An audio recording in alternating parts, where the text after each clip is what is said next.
The civil service headcount is on the rise. Figures show the sharpest increase in 50 years. Well, according to the Taxpayers Alliance, the expansion has been top-heavy and London-centric. What a surprise. So we're asking today, is civil service spending out of control? Let's talk to Elliot Keck, Head of Campaigns for the Taxpayers Alliance, and Amy Nickel-Turner, social commentator. Good to see you both this morning. What's going on, Elliot? Well, what our research that is on, for example, the front page of the Telegraph shows this morning is that, as you said, the civil service has grown significantly larger. We've seen a 25% increase in the total number of civil servants. It's becoming more expensive. We've seen a 60% increase in the total salary bill, and it's becoming far, far more focused on things like social research, economics and policy, and not on operational roles, which are the frontline delivery services. So what we're seeing is a civil service that is increasingly out of step with the priorities of both voters and taxpayers. And totally against the promises made by Boris Johnson, who wanted to cut the number of those in the civil service by 91,000. We've gone the opposite way. Absolutely. And, you know, we've heard this very dominant narrative that the civil service increase has been driven by, for example, Brexit, which did require an increase in the number of trade officials, for example, or COVID, which, of course, required an increased number of bureaucrats to deal with the many COVID emergency schemes. But unfortunately, since the end of COVID, we've seen civil service numbers continue to increase, not decrease, which is what we would have expected. So we're seeing a civil service that simply cannot get to grips with numbers. It's getting too fat, Amy. I can't get my head around these stories, because these stories focus on numbers. They don't focus on efficiency and productivity and what is actually happening within the civil service. They just solely focus on numbers. If you look at it this way, if I have a pound coin and then have lots of pound coins, they get more valuable, right? So if we look at the civil service bill, it costs the taxpayer 15 billion a year. However, when you cut that number, you still need those people. So generally they're replaced with a much more expensive agency staff. The bill for that last year was an additional 3 billion. So you're not trimming fat, you're cutting corners, and then you're having to make up for it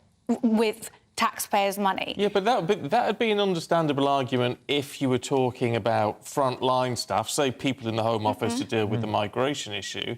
But if you're talking managerials and 100 grand plus style people... But when you look at something like the NHS and a comparative private industry, the management levels are lower.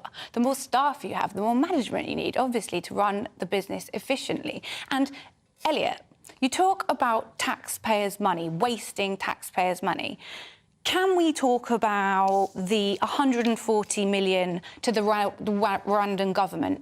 There is yet to be a flight to the Rwandan government. Can we talk about the 120 million spent on the Festival of Brexit, attended by about 200 people? Can we talk about 39 billion on test and trace? This is where the government is wasting the audience's money. It's not on the civil service. The civil service need to be valued, and they need to be celebrated as the valuable public sector workers that they are. And talk like this devalues them completely.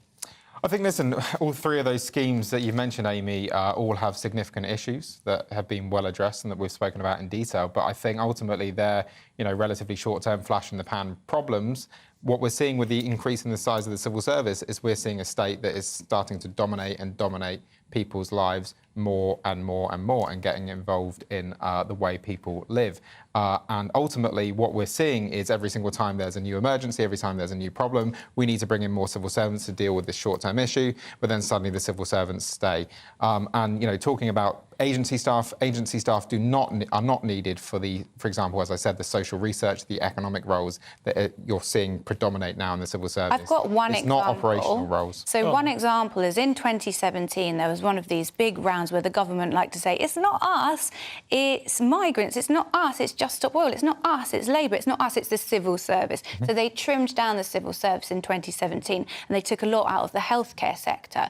And one of those jobs was to do with infectious diseases. It had one of these fluffy names like public health management or something like that, but they were actually really, really crucial. What happened in 2022 was the pandemic. We needed those people in those positions, and because we didn't have them, it contributed to a lack of preparedness, and I think we needed the people in position. Yeah, but the civil service isn't meant to be an insurance policy like that, is it? Who knew we had a pandemic on the way? Well, I mean, we hindsight certainly would thing. have had a far better idea if we'd had the support in position in government. I see the civil service as the the body, and if you pump it full of poison, which this current government is doing, it's not going to function correctly. But it's essentially the skeleton of government, and you need that. And they're the experts in the field that say things like, hang on a minute, I don't think Brexit's practical. Maybe we should do it this way. They're the people that are there throughout, not the ministers that come and go. They're the experts in the field. The ministers are there to take what they're saying on to be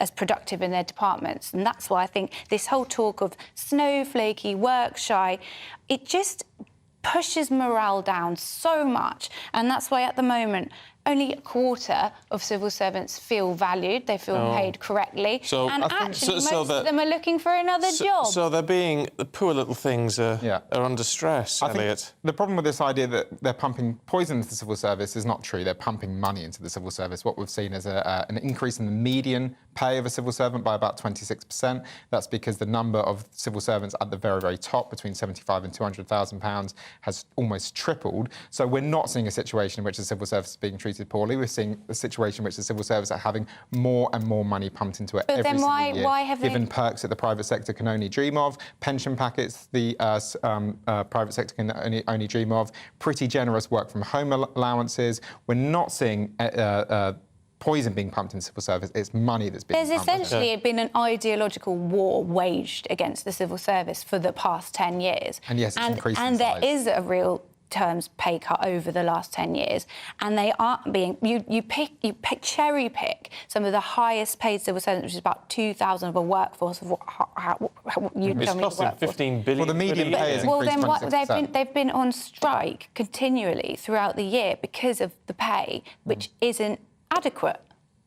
Well, the median pay of the civil servants, that's the average civil servant, has gone up by more than the basic state pension since 2016. The total it's salary still bill has below increased far inflation. ahead of GDP. Below it's inflation. below inflation if you look at the individual pay bands, but what we're seeing is that civil servants are being moved up the pay bands. So rather than increasing the individual pay bands, civil servants are simply being shuffled up the ladder, and that's moving them away from operational frontline roles, the things that taxpayers actually really care about, and towards woolly things like social OK, research. we've got to leave it there, I'm afraid. We're out of time. Amy, Elliot, thank you.